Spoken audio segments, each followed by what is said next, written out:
오늘 우리 함께 나누실 말씀은 마태복음 17장 14절에서 23절까지의 말씀입니다. 마태복음 17장 14절부터 23절까지의 말씀 우리 함께 합독하시겠습니다. 그들이 무리에게 이르매 한 사람이 예수께 와 꿇어 엎드려 이르되 주여 내 아들을 불쌍히 여기소서. 그가 간질로 심히 고생하여 자주 불에도 넘어지며 물에도 넘어지는지라. 내가 주의 제자들에게 데리고 왔으나 능히 고치지 못하더이다. 예수께서 대답하여 이르시되 믿음이 없고 패역한 세대여, 내가 얼마나 너희와 함께 있으며 얼마나 너희에게 참으리요. 그를 이리로 데려오라 하시니라. 이에 예수께서 꾸짖으시니 귀신이 나가고 아이가 그때부터 나으니라. 이때 제자들이 조용히 예수께 나와 이르되 우리는 어찌하여 쫓아내지 못하였나이까. 이르시되 너희 믿음이 작은 까닭이라. 진실로 너희에게 이르노니 만일 너희에게 믿음이 겨자씨 한 알만큼만 있어도 이 산을 명하여 여기서 저기로 옮겨지라 하면 옮겨질 것이요 또 너희가 못할 것이 없으리라. 갈릴리에 모일 때에 예수께서 제자들에게 이르시되 인자가 장차 사람들의 손에 넘겨져 죽임을 당하고 제3일에 살아나리라 하시니 제자들이 매우 근심하더라. 아멘. 할렐루야.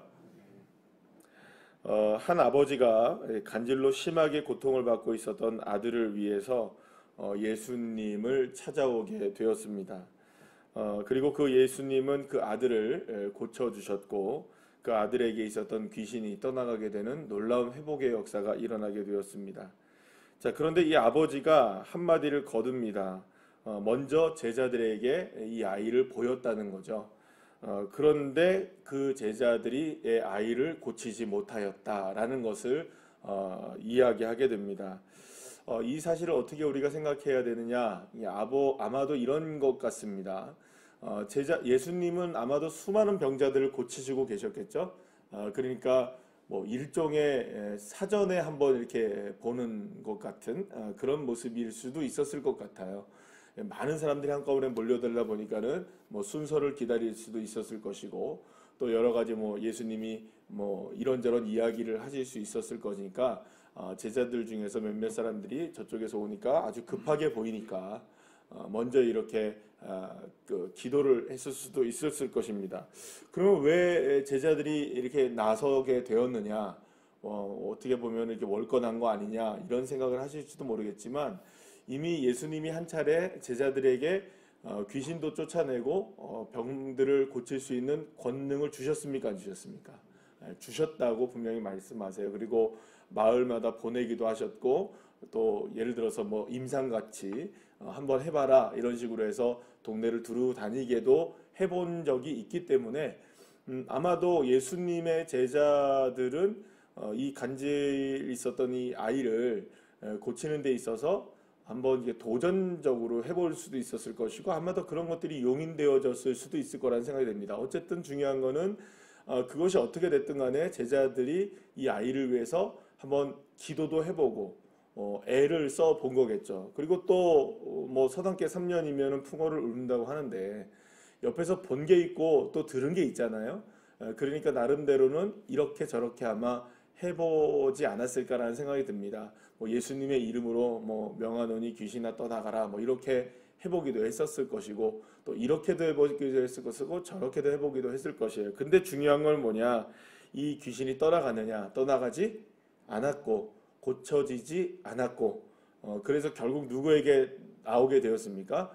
예수님께 나오게 되었던 거예요.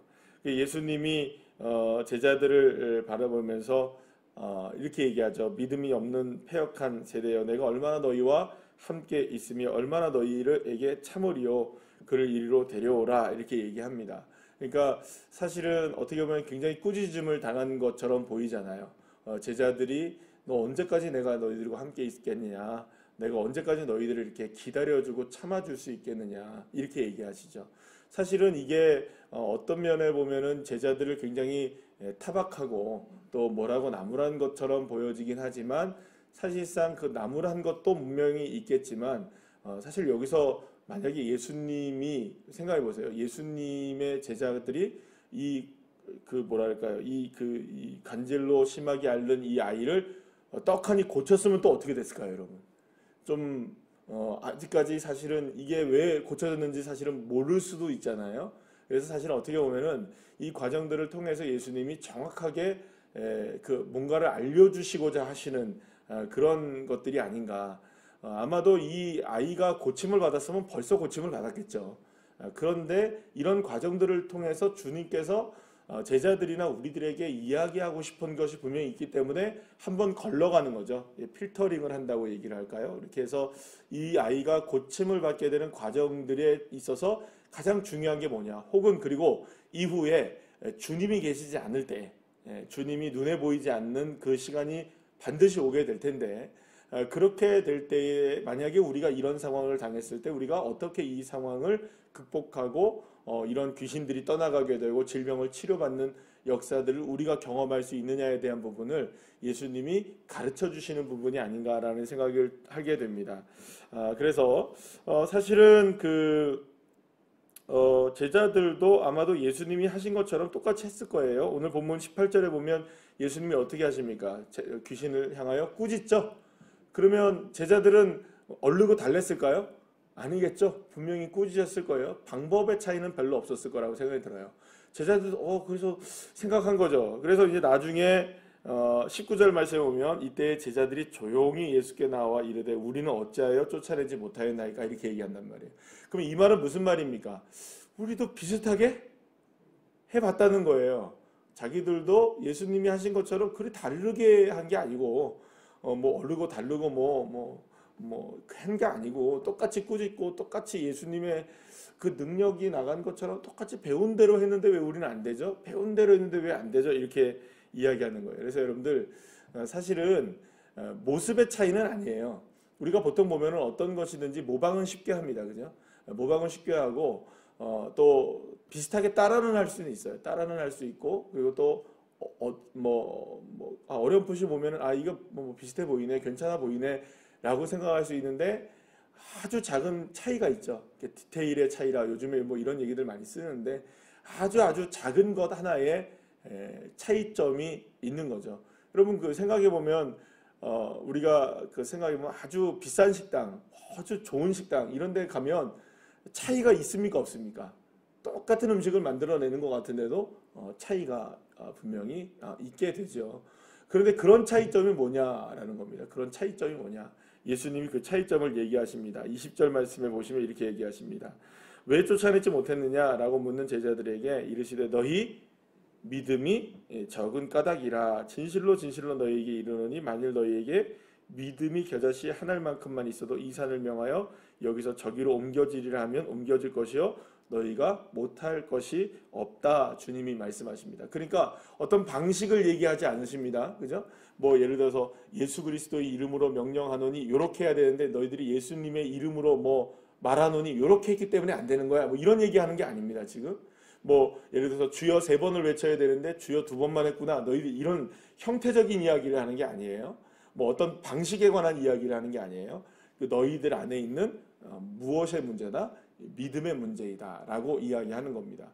자, 그러면 도대체 믿음이란 뭐기에 어떤 차이를 나타내는 것이 믿음이기에 믿음의 문제라고 예수님이 말씀하셨을까? 그리고 또 여기서 말하는 믿음이 크고 작다는 건 도대체 무엇일까? 믿음이 크다. 그러면 믿음이 큰 건 뭐고, 믿음이 작다. 그럼 믿음이 작은 건 뭐냐라는 거죠. 그리고 또 믿음이 만약 겨자씨만 할 만한 있으면 된다라고 말하는 거는 겨자씨 한 알이 어떤 크기냐면 좁쌀 크기밖에 안 돼요. 그러니까 여러분들 얼마나 작은 크기 얘기했어요.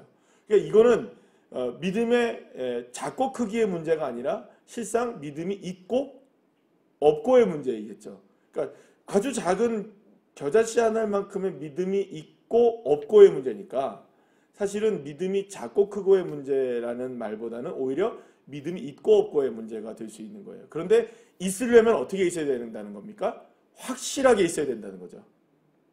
겨자씨라도 존재는 확실해야 된다는 겁니다. 이 이야기를 하고 계시는 거예요. 그러니까 믿음에 보통 우리가 말할 때 저 사람은 믿음이 큰 것 같아. 그 말은 어떤 의미를 갖고 있느냐? 믿음이 확실하다는 겁니다. 확고하고 확실하다. 그러니까 완전하게 아주 작아 보이지만 분명하게 존재한다는 거죠. 어물쩡 되는 게 아니라는 거예요.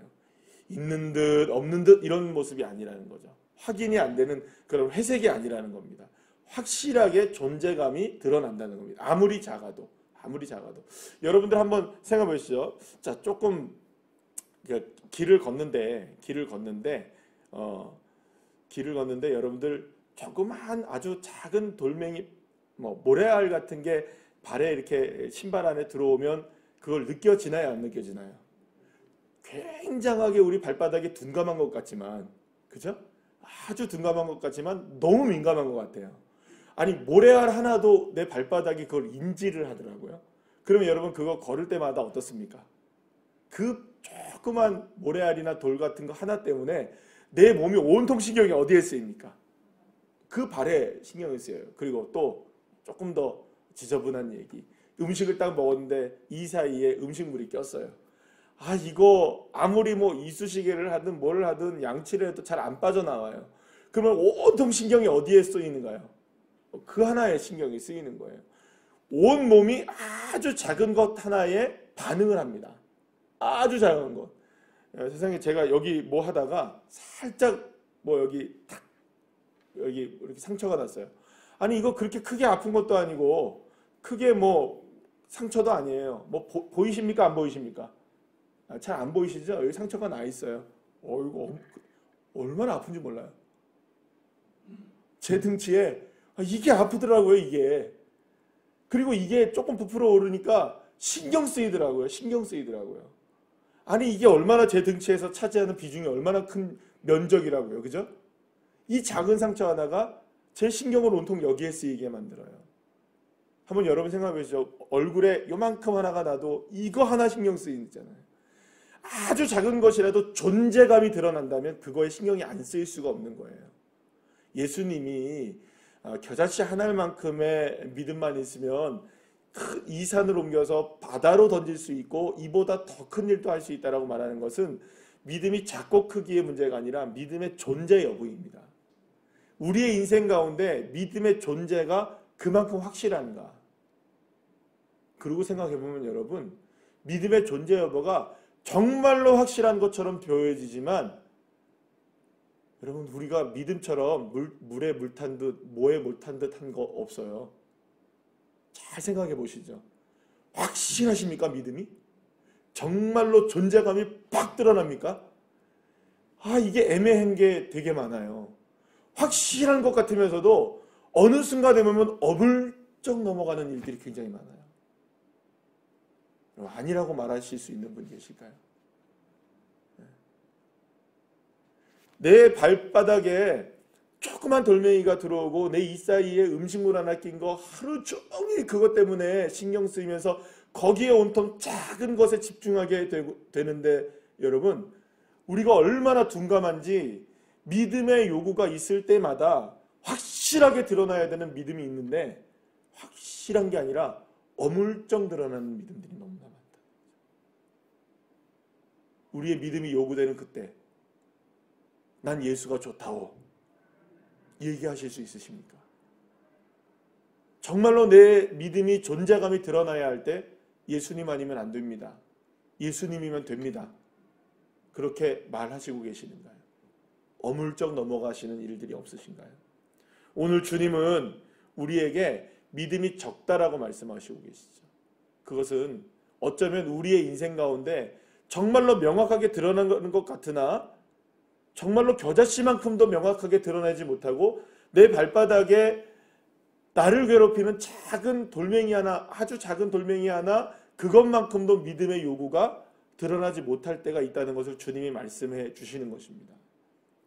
사랑하는 여러분, 저와 여러분의 그만한 믿음 있으십니까? 존재감이 확실하십니까? 어떠한 상황에서도 예수님에 대한 믿음이 팍 드러나실 수 있으십니까? 어떤 상황에서도 예수님은 나에게 전부라고 고백하실 수 있으시겠습니까? 그 믿음의 고백을 주님이 원하시고 계십니다. 근데 그것을 가장 잘 아시는 분이 누구시냐? 나는 어물쩍 넘어갈 때도 주님을 아시고 계시는 거예요. 왜냐? 이게 입으로만 주여 주여를 외쳤는지 삶으로 그것이 정말로 겨자씨만한 확실한 존재로 드러나게 되었는지 그것을 주님이 알고 계신다는 거죠. 사랑하는 여러분, 저와 여러분에게 오늘도 그리고 주님이 다시 오실 그날까지 우리에게 계속되는 싸움 하나가 있습니다. 그것이 바로 믿음의 싸움이에요. 그 다른 게 아니에요. 큰 거 아닙니다. 존재감이에요. 믿음이란 존재감. 정말로 주님이 나에게 어떤 존재이신가? 이것을 내가 믿음으로 고백해낼 수 있고 삶으로 드러낼 수 있는가? 정말 어떤 상황에서도 그 예수님이 정말로 나에게 전부라고 고백되어지는가? 돌멩이 작은 것 하나가 내 온몸에 신경을 곤두세우는 것처럼 내가 온몸에 모든 영적인 근육들이 다 예수 그리스도를 향해 있는가? 이게 정말로 우리의 삶 속에 드러나지고 확증되어지는가?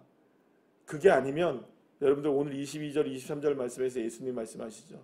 이제 또 제자들을 불러서 장차 손에 넘겨주고 죽임당할 것이라고 얘기하고 있어요. 여러분 이 이야기 들으니까 예수님의 제자들은 마음이 어떻겠어요 여러분들? 뭔가 될 것 같다고 생각하는데 자꾸 이러시니까 마음 상할 수 있을 거예요. 그죠? 귀에도 안 들러올 거예요. 왜 그럴까요? 여전히 제자들은 제자들 나름대로 자기들만 생각하고 있는 거고 예수님이 예수님 가실 게 가고 있는 겁니다. 그러면 지금 예수님과 함께 걸어가고 있는 제자들의 모습은 어떨까요? 정말 주님과 함께 동행하고 있는 것일까요? 아니에요. 그거 나중에 다 나와요. 결국에는 내 자리 차지하려고 서로들 아웅다웅하고 결국에는 다 뿔뿔이 어떻게 됩니까? 예수님 버리고 도망쳐버리고 믿음이 있습니까? 정말로 이만큼 고침을 받을 만한 고칠 수 있을 만한 사람들이었을까요? 그걸 보시면 만약에 그렇게 해서 덜컥 고쳐졌으면 어떡하겠어요 여러분? 생각해 보세요. 만약에 지금 이 상태에서 예수님의 제자들이 다 뿔뿔이 흩어지고 도망갈 것 우리가 다 알잖아요. 그죠? 근데 그런 사람들인데 여전히 아직까지 그런 사람들인데 이때에 그냥 덜컥 건질병자가 고침받았으면 얘네들 다 어떻게 했을까요? 죄송합니다. 이 제자들 다 분점 차렸습니다. 예? 무슨 말인지 아시겠어요? 예, 갈릴리에 분점 차리고 저기 어디에 예루살렘에 하나 또 본점이라고 차리고 원조 이러면서 나갔을 거예요. 그럴 수도 있었을 거예요. 안 그렇겠어요 여러분?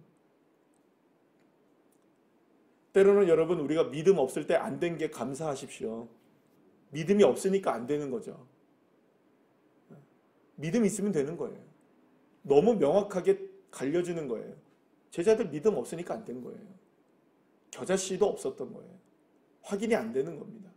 주님이 아무리 보려고 해도 자기들도 못 느끼는데요. 왜? 우리도 압니다. 정말 내가 주님에 민감한지 정말 주님 앞에 믿음을 갖고 사는지 주님도 아시고 나도 알거든요. 그 믿음 우리에게 요구하고 계시는 겁니다. 확실하게 드러내라. 아주 작아도 온 신경이 거기에 쏟는 것처럼 주님에게 우리가 집중할 때 주님께서 놀랍게 역사하시는 기적은 저와 여러분에게도 멀지 않습니다. 이 믿음을 가지셔서 승리하시는 오늘 하루의 삶이 되시기를 간절히 축복합니다. 기도하시겠습니다.